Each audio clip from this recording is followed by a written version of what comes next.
السلام علیکم۔ کیا آپ جانتے ہیں کہ صحابہ کرام کے درمیان ایک ایسے صحابی بھی گزرے ہیں کہ جنہوں نے حضور اکرم صلی اللہ علیہ وسلم کی عطا کردہ 1000 من سے زیادہ کھجوریں تناول فرمائی تھیں؟ جی ہاں، ان صحابی کا نام ہے حضرت ابو ہریرہ رضی اللہ تعالی عنہ۔ وہ فرماتے ہیں کہ اسلام لانے کے بعد میں نے 3 بہت بڑی مصیبتوں کا سامنا کیا۔ کہتے ہیں پہلی مصیبت حضور اکرم صلی اللہ علیہ وسلم کا وصال تھا، کیونکہ میں اکثر حضور علیہ الصلوۃ والسلام کے ساتھ رہا کرتا تھا، لہٰذا میرے لیے یہ بہت بڑی مصیبت تھی کہ حضور علیہ الصلوۃ والسلام ہم سے بچھڑ گئے۔ کہتے ہیں دوسری مصیبت حضرت عثمان رضی اللہ تعالی عنہ کی شہادت تھی، اور تیسری مصیبت توشہ دان کا گم ہو جانا تھا۔ ارد گرد بیٹھے حضرات نے عرض کی، اے صحابی رسول، توشہ دان کا گم ہونا اس سے کیا مراد ہے؟ تو حضرت ابو ہریرہ رضی اللہ تعالی عنہ نے اپنی اس بات کی وضاحت فرمائی کہ ایک سفر میں نبی کریم صلی اللہ علیہ وسلم کے ساتھ تھا کہ حضور علیہ السلام نے فرمایا کہ اے ابو ہریرہ، کیا تمہارے پاس کچھ کھانے کے لیے ہے؟ تو میں نے عرض کی، یا رسول اللہ، توشہ دان کے اندر کچھ کھجوریں ہیں۔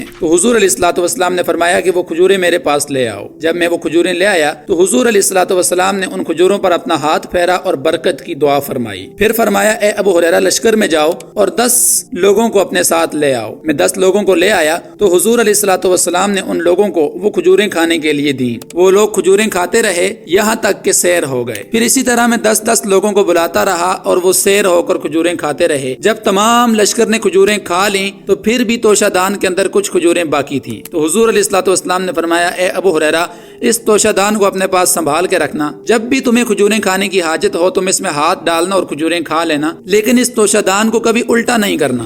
ابو ہریرہ رضی اللہ تعالیٰ عنہ فرماتے ہیں کہ میں نے حضور نبی کریم صلی اللہ علیہ وسلم کی ساری زندگی میں اس توشہ دان میں سے کھجوریں نکال کر کھائیں۔ پھر حضرت ابوبکر صدیق رضی اللہ تعالیٰ عنہ کی ساری زندگی میں، اس کے بعد حضرت عمر فاروق رضی اللہ عنہ کی ساری زندگی میں، اور یہاں تک کہ حضرت عثمان غنی رضی اللہ تعالیٰ عنہ کا دور آ گیا، اور آپ کی زندگی میں بھی میں اس توشہ دان سے کھجوریں نکال کر کھاتا رہا، اور پھر حضرت عثمان غنی رضی اللہ تعالیٰ عنہ کی شہادت ہو گئی۔ اس کے بعد میرے گھر کا سامان لٹ گیا اور اس میں وہ توشہ دان بھی غائب ہو گیا۔ اپنی بات مکمل کرنے کے بعد حضرت ابو ہریرہ رضی اللہ تعالیٰ عنہ کہتے ہیں کہ لوگوں، کیا میں تمہیں بتاؤں کہ میں نے اس توشہ دان میں سے کتنی کھجوریں کھائی تھیں؟ تو لوگوں نے عرض کی، جی ضرور بتائیے۔ تو آپ نے فرمایا کہ میں نے اس میں سے 200 وسق یعنی تقریباً 1050 من سے زیادہ کھجوریں کھائی تھیں۔ اللہ اکبر! یقیناً یہ ہمارے نبی کریم صلی اللہ علیہ وسلم کا ایک بہت بڑا معجزہ ہے کہ جس چیز کو میرے آقا علیہ الصلوۃ والسلام نے مسح فرمایا، اس چیز کے اندر اللہ تعالیٰ نے اتنی برکت عطا کر دی کہ کئی نسلوں تک اس کو کھانے سے بھی وہ ختم نہ ہوئی۔